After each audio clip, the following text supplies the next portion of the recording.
What's up, everyone? Welcome to another live stream. As usual, we're gonna allow some people to come in, and if you do stop by and you are live, come say hi. Tell me where you're from. Just that always is interesting to me. So I see some people in the chat already. Nice. So we're gonna get started in just a second. Today's topic is gonna be pretty interesting. I'm doing something a little different for this live stream, just because I've been shooting nonstop the workshop episodes for the new editing workshop. And it's been pretty intense. Usually when I was doing a series like this, I wanted to shoot them all back to back. That hasn't been the case, so every time we've literally had to get all the gear together, dismantle my room, literally, and shoot the episodes. So I thought that it would be an interesting way to show you guys a little bit of what that process is, a little bit of a behind-the-scenes look, and of course, what you're going to be seeing and what we're going to be talking about is essentially what you would be doing for most interview setups. So if you are into that kind of stuff, if you're shooting people, if you're doing documentary work, this is useful because you never know when you're going to be picking up a camera and you have to light a subject and you have to interview someone for whatever project. So that's why I wanted to do this, and also this could be an interesting kind of look at some of the work and some of the shenanigans that goes on in filming some of the episodes, because they're really usually, pretty polished and edited and just kind of, educational and everything. But the making of them is usually pretty entertaining. And by the end of it, sometimes stressful because it's pretty long days. Eric Garcia says hi. The Amanda Bovea series. Amanda says, hey, Chris. Hello. Nice. Walker's Mom's Vlog says, hey, from Arizona. Nice. With a little cactus. Susan says, hi from Birmingham, Alabama. I don't know why I said that wrong. All right, so we are seeing some movement finally. So I'm just going to jump right into it. And let's talk about how to light and how I shoot the behind the scenes. The main episodes for the editing workshop, where a new episode is actually coming out tomorrow. So let's jump right in and let's see how to do this.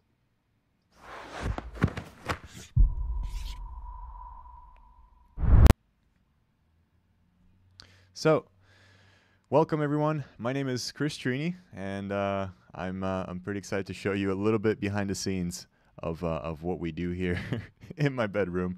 Honestly, you can still see some of the lights set up back there. Usually when we have to do these kind of setups, when we're doing these videos, we have to take apart everything. My bed needs to be put against some wall, and all the pallets and everything. Just it looks like a bomb goes off in my room every time. It's kind of intense. So I cut together a little bit of a video, and I think what we're gonna do is we're gonna jump in to why am I not in focus? Hello, camera. There we go. I'm gonna show you just some quick clips, behind the scenes stuff that I cut together, so you can get an idea, just a raw look into it. The lighting setups that you're gonna be seeing, everything that you're gonna be seeing was lit from Gavin Ash. He is a really talented DP from Australia. He's out here in LA, and he's great, gracious enough to help me in these videos, which honestly, I've shot most of the other videos on my channel when I'm speaking myself, and it's a nightmare because, even just focusing alone, just like what with this camera struggling with right now is really intense when you're shooting by yourself. I've shown a few tips on Instagram on my stories on how you can do that, how you can focus when it's you and yourself alone. But it's definitely challenging, and whenever you have someone that does this every day and they can just come in and be like, all right, we're setting up these lights here and there, it's always helpful. So huge shout out to him. And let's jump into the video and just show you a raw look at how those episodes were made. So far, this is what we got going on. We have the Tri-8 with this really weird color that for some reason doesn't want to read too well on the A7S. Then we have the 120D with the dome attachment. Pretty close to the wall here. Right now it is dimmed. And then we got, bam, pretty much what we used last time, A7S with that vintage lens. As you can see here, we have the Rode microphone. It's the Rode VideoMic Pro Plus. It's pretty nice for shoots like this. I think it's more than enough. And I've connected it directly into the camera with that very long cable that you see dangling right now. 10 out of 10, yes. That is bloody well going to be in frame, mate. You better fix that up real quick. Here we're using the Shogun for a monitor so I can see what the image looks like. Who built these Sonys? And why did they design them this way? Because fools like you keep buying them. That's a good point. And they're like, okay, let's keep doing it like that. Wow, I just realized your hair looks super bad from the back.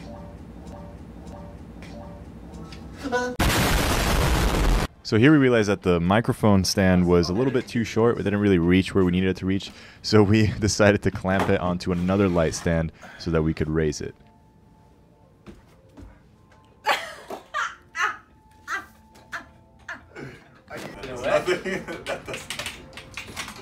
Can we do it again? Do the entire scene again. 1, 2. So yeah, needless to say, it took a few tries, but then eventually with quite a few clamps, we were able to secure it. This thing is gonna fall on my face in one of these takes. Do you want to clamp this one at the bottom? So for the first setup during the day, we had a Tri-8 shining this kind of pinkish gel that matches with the whole branding of this series, and then we had the 120D with the dome that was acting as the key. You can see it's a little bit more of an extreme of a 45-degree angle, but it gives a really nice soft light to my face. So it might not seem that way in the final video just because of editing, but I do make a lot of mistakes. Sometimes I have to start my sentences over, and I need to kind of keep a mental note of where I am messing up and at what point in that sentence I can start over, so that I can smoothly cut together later when I'm editing. So I'm sure this has happened to you. You're ingesting your media from your card onto your computer, and you're seeing just how much footage you have to go through. And I've been doing this for a while now, but it's still kind of challenging to do that, to be in front of the camera and to try to memorize everything and speak, especially when there's people in the room. I used to not be able to do this at all, actually, and I would get very self-conscious whenever I'm doing that in front of people, so I would always make sure that I was recording myself wherever and whenever nobody could hear me. And this is the final result. This is the daytime setup. I really enjoy how the splashes of color kind of work with the branding of the series and, you know, Premiere's colors and all of that. As we were moving more towards the night setup, we were getting kind of a glare from the wall caused by the key that we now moved to the other side. So we had to kind of create a negative fill with this bounce. So we just reversed it so that it was facing the black side, and that kind of got rid of that hot spot that was kind of giving us an unwanted fill on my other side of my face. And moving into the night, one of the hardest things to do when dealing with such a big source such as the 120D that's already being spread out with the dome attachment is to not let the light spill everywhere in the room. This is a relatively kind of small room, so whenever you turn on a source like that, it's just going to have light go everywhere. And if you have a grid, it can focus that in and it can help a lot, but we didn't have that, so we kind of need to figure out some solutions. Whoa!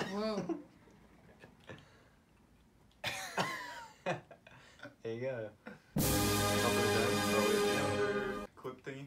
Giant ones. We didn't have any flags or anything to block that light. We just used black bed sheets and anything black that could cut down some of that light. I'll quickly show you the setup of the last bit that we filmed today. You can see that there's quite a bit going on, a lot of DIY solutions. That's my bed that we just dumped in that corner, because usually it just lays on top of these pallets that we've had to strategically move around to fit all these light stands and stuff. So let's just start back here. We have ice light on kind of this monopod with two gels. One is CTB, the other one is a slightly different kind of blue to match this lamp on this desk that is kind of acting as a practical, and we're using that to motivate a little bit of a kicker on my face since I'm sitting on this this stool. You can see how there's a sandbag on it. We need a little extra height just to get the framing right on the camera.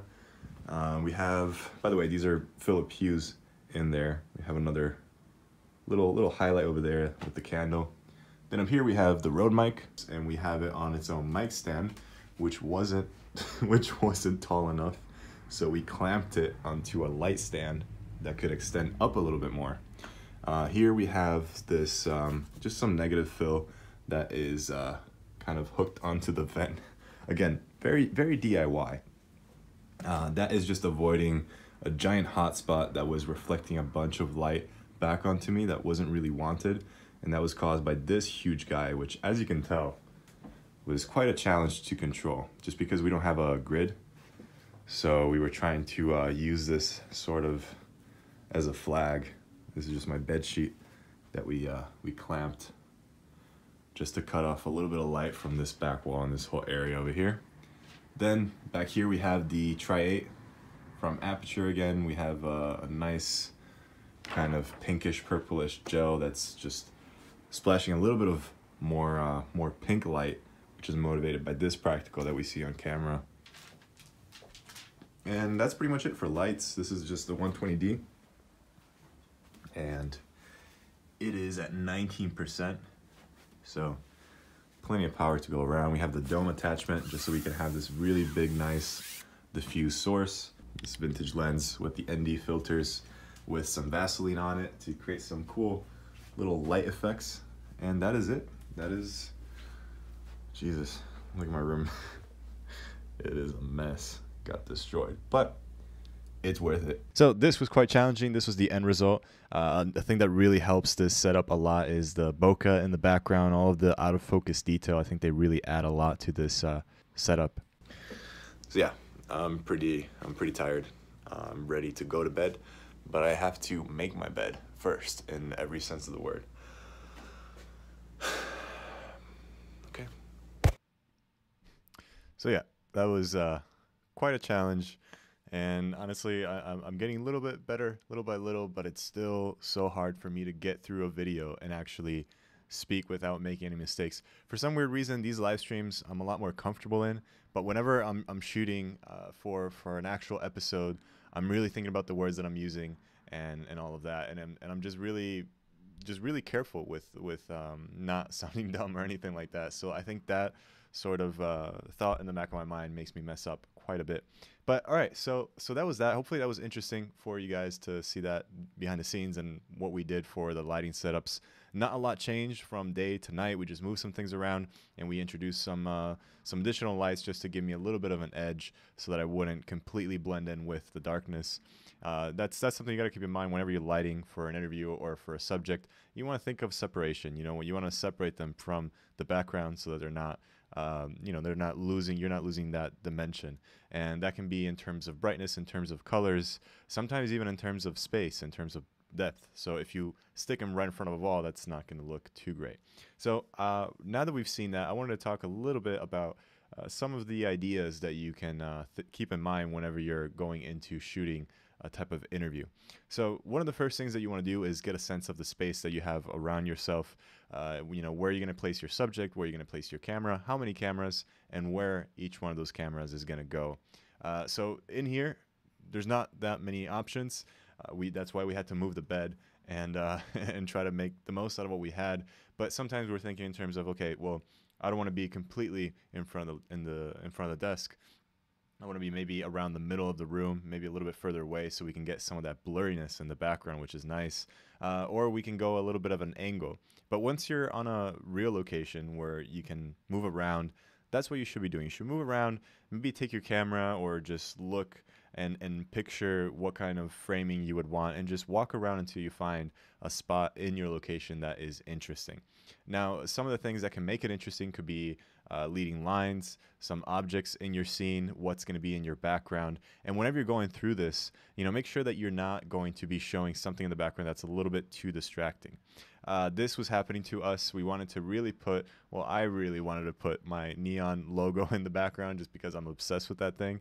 But it was so bright that it was very distracting, and we noticed that our eyeballs just kept going to that neon sign and not to what I was saying or to me at all. So we had to scrap that. And that was a perfect example of like sometimes you might have something in the background that could be a little too distracting, and you don't want to take the attention away from whoever's speaking. So that's something to keep in mind.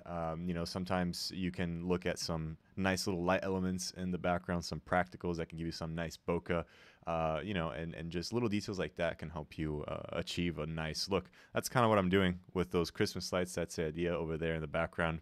And just try to have a balanced frame. So whether that's in terms of how you frame your subject and your rule of thirds or whatever, or whether you're having a ton of clutter maybe in one side and then it's clean on the other side, try to give it something that makes sense for the type of story that you're trying to tell with the interview, as well as just how pleasing it is going to be visually. Now, another thing that you should think about is eye line. In terms of placing your subject, you're also have to think of where you're placing your cameras in relation to that subject. So right now, my camera is a little bit at a higher angle than me, and this works for this setup. This could work for something that you're doing. Most of the times you want to be eye level with your subject so that it's not, you're not giving it too much of a position of power if we're looking from below, or you're not making them feel insignificant if we're going too much at a high angle. You could do this if that's what you want to do, or depending on who you're interviewing or what the story is. But usually, if you're going for like a default type of setup, you want to be eye level with the person. Now, another thing that I can think of that we did was we used an ND filter, and that was huge. And it's something I should be using a lot more. And that allows you to really have full control of the light that is going into your camera. And of course, you can do that with the aperture, but the problem with that is if your scene is too bright and you have to stop down, now you're losing some of that depth of field, and which is what gives you this nice bokeh and a blurry background. If you have a shallow depth of field, that's when you can have your subject really stand out in terms of depth in your space. So that's something to keep in mind, and an ND filter can really help you, because then if it's too bright, you're not messing with the aperture. You can really open up your lens, and then you can close down the ND to allow less light in. It's almost like sunglasses. That's a metaphor that everyone uses. It's sunglasses in front of your lens, and it just cuts down light so that you don't have to cut down that light with your aperture. And that was a huge help in just really, again, further separating me from the environment, from my room and my desk. So that really helped a lot. Some of the other things, one thing that you need to keep in mind with the ND is, let's say, for example, your background is a little bit too dark. Well, what you can do is you can decrease the intensity of your light, and then you can open up a little bit your aperture and or your ND filter to allow more overall light in. And since you are decreasing the light that is going onto your subject, and you're trying to compensate to brighten that up in terms of f-stop in your lens, it's also going to be doing that to the overall image, which is why your background now becomes lighter. And the same thing goes in reverse. If you're trying to make the background darker or brighter, you just have to play with that. So that's something to keep in mind with ND filters. Again, it's a huge help to even if you're shooting inside and you might not think that you need ND filters, you usually need ND filters. Now, a few other things that are on my list are shoot 4K. If you can, shoot 4K. Something that's helped me with these videos was the fact that I could crop in. If I make some mistakes, if I need to cut that take, and I still want to continue it, then I could just crop in. And because it is shot in 4K, I have that extra resolution to play with, and I can just punch in just a little bit.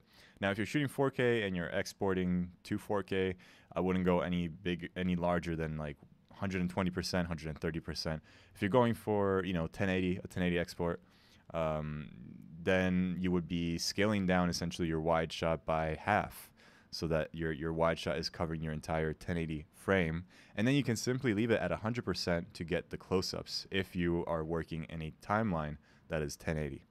So that's usually the rule of thumb. You can pretty much punch in twice as much if you're in a 1080 comp and you're working with 4K footage.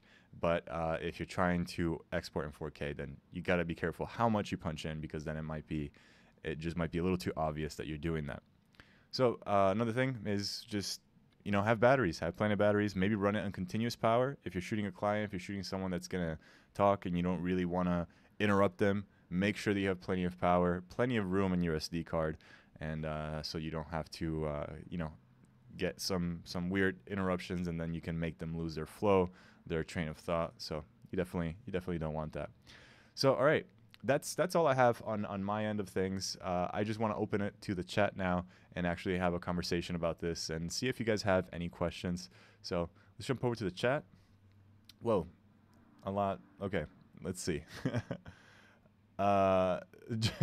Dragon says, "Oh, it's almost 5 a.m. What are you doing?" No, it is 7:55 p.m. for me here in LA. So yeah, I don't know where you're from, but I was supposed to start at 7, but I was a little late as usual. AJ says, "I bought one of those 5-in-1 diffuser reflector kits. I thought it was gonna be 33 inch, but it was actually centimeters, so it's super tiny." That sucks. Yeah, be careful with that because if you're trying to get some nice diffusion, usually you want some pretty large sources to get that nice beauty light. Quap says, "So much work." Yeah, honestly, haven't been sleeping. It's been intense, but hopefully it's worth it. Hopefully you guys are enjoying those episodes. And also, I'm sorry, I'm like looking at where to click. The first episode is out. You can see that it's in the Premiere Pro Tutorials playlist, and the first episode is Edit Your Videos Faster, Best Editing Workflow. So that's something that it just shows everything that is on my desk, everything that I use, how I edit. It's just it's a pretty great overall introduction to my way of doing things and to essentially the rest of the series. So if you haven't checked that out, go check it out. A lot of information in there. And also tomorrow there's going to be another episode coming up, which is we're going to look at some simple tricks to tackle some massive edits, or really any kind of edits at all. It's a few little secrets that I use all the time, and I wanted to share them with you so that you can edit a lot faster. You can now take on some large projects. You can edit your short or whatever without being overwhelmed by the amount of footage that you have. So hopefully that will be useful for you guys, and that episode is actually what you saw in today's kind of making of. So hopefully you will enjoy that. AJ asks, are you going for bright white light, or do you use warmer lights? Depends. Sometimes I'll go slightly warm on skin tones. I mean, the light setups that you saw was all Gavin, and he's using the 120D, which is a daylight balanced light. But then of course you can tweak the white balance in your camera to give it a completely pure white light, or if you want to give it a little bit of character, warm it up a little bit, cool it off. I'm a big fan of color contrast. So whatever the foreground color is, if it's warm, I like to have the background a little bit cooler. For these type of setups, for these type of interview type of things, it's really nice to do that, just to separate your subject from the background in terms of color. And there's a lot of other things that you can do with that. You saw Kicker's different splashes of color. That's always interesting to do. Some young Prince Beats says, "How many frames is that? How many frames per second?" We shot this. So we should try to shoot everything in 24 frames per second. As far as the interview stuff, if we're doing B-roll, sometimes we'll go up to 60. But we can't do that as of right now with the 4K in the Sony a7S II. So we try to avoid it unless we're intentionally having to go to slow-mo, because then we have to go to 1080. Zach says, "Hello, everyone." Hello. Adequate Production says, "Do you follow Andrei Lebrov?" No, I don't. I don't know who that is. Akash says, "Any tips for editing interviews? I'm finding it harder to get smoother transitions." While we talk about this, I figured I could just show you my Premiere. There we go. So I'm just showing you this just because you can kind of see what my edit setup is for that episode with the interview sections. Honestly, that all depends on what kind of interview you're doing. B-roll can be a great friend. If you have multiple camera angles, that can also help you out a lot whenever you're trying to avoid maybe cropping in or doing jump cuts. You can use multiple coverage like that, and that can help you a lot. But honestly, B-roll, something that I do a lot. Let me just go to the end, because I know in the end of this video I was messing up a ton. So you can see here. Okay, here I had to make 3 different cuts because I kept messing up a sentence or whatever, so I had to tie up multiple sentences in one, and I just covered it with some B-roll. So that's just a basic way of doing it. Whenever you have too many cuts that would look really weird in terms of just either jump cutting or doing whatever, just cover it with B-roll, and you should be good. My screen is turning yellow. Let me just disable that. Okay. So yeah, this is pretty much the timeline for the new episode coming out. It is packed with information, with a ton of stuff. So I hope that you guys will watch it and enjoy it, because as you saw, it really was a lot of work. All right, so that is pretty much how you light an interview setup. Before I go, I want to mention that we're still doing giveaways. So if you are sticking into the live streams, if you're tuning in, we are giving you some free stuff every week. So last week I was a little late. I sent out an email, so I'm sorry about that. But this time I will try to be a little bit more on time. And I'm not even going to try to front about this. I'm just going to send the email out tomorrow so that I don't have to rush in doing it today. But if you guys are not sure what I'm talking about, last time I gave out a free grunge paint texture pack, and this is actually part 2 of a larger pack. And little by little, I'm sending out these assets. I'm not sure exactly what I'm going to send out this week. It's going to be a little bit of a surprise. But to sign up, you can go under kriscoart.com/free, or you can find, I think it's one of the first links in the description of this video. You can sign up to the VIP list of people that will be receiving some free stuff. It's going to get better and better each time. Right now, we're doing textures that I personally have shot and used in a lot of motion graphics projects and Photoshop type of projects. They're grunge elements, paint elements, so it's always great. And once the email is sent out, it only gets sent out once. So do sign up now, because once the email is out, I'm not sending it again. And if you sign up too late, then you might not be getting the packs. Another thing that I'm going to be doing with these giveaways is I might only unlock this VIP list only during the live streams and then lock it right after, just because a lot of people are setting up. I love it. A lot of people are getting free stuff, but I really want to reward the people that tune into these live streams and the people that really care about what I'm doing, and that's who I want to give back to. So I really appreciate you for being here, for watching this. If you're watching this on playback, it's all good. You can still use the link. You can still sign up, but that will be, that's going to become very exclusive soon. And then eventually these products are going to be up for sale on the marketplace on my website, which is going to launch very soon. So if you want free stuff, follow the link in the description, or you can go to kriscoart.com/free, and you can get some free stuff. All right. Adequate Production says, great channel. Your production quality keeps going up over the years. Thank you. I appreciate that. That's the goal. I really wanted recently I made the switch from just doing videos to doing workshops, so that they're more complete series. I'm allowing myself to invest a lot more time and money into these productions to really give you the best content possible. So if you guys are enjoying this content, smash that like button. I haven't played those in a while, so yeah, and then consider subscribing, because we do live streams every Friday, and then every Saturday we have a main video. So tomorrow is Saturday, and tomorrow we're gonna have episode 2 of the editing workshop. Simple tricks for massive edits. It's gonna make you a much faster editor. So, all right, I think that is all I have to say. If you have any last comments, shoot them now, or forever hold your peace. But yeah, I'm having a ton of fun with these, so hopefully you guys are enjoying them as well. I'm gonna try to be on time next time. But yeah, this has been great. A lot of movement in the chat. I appreciate seeing everyone tune in and watching these videos and watching the main videos on this channel, the editing workshop. It was a lot of work, so I hope that you guys enjoy it. Eric Garcia says, real quick, do you usually record audio with just a Rode VideoMic Pro Plus? Sometimes, yeah. To be honest, with run and gun stuff like this kind of things where I'm shooting every week, trying to get the stuff out, I'll just have the VideoMic Pro as close as possible. And whenever it is close, it does a really great job. I do plug it in directly into the camera, which is not the best thing that you usually want to do, because the preamps in these cameras are not the best. So keep that in mind. But for stuff that's aimed for YouTube, for this kind of content, YouTube making stuff, that is honestly like just great quality. If you're doing shorts, if you're doing something that's going to go on a surround sound theater or something like that, I don't know, like you might want to get into maybe the NTG3, NTG2 from Rode, upgrade a little, go into a recorder that has better amps than whatever you find inside of a camera. But that's what I use. Sometimes I'll pair it up with a lavalier. Sometimes I'll use a Smart Lav Plus as a backup, and I'll plug it right into my phone. All right.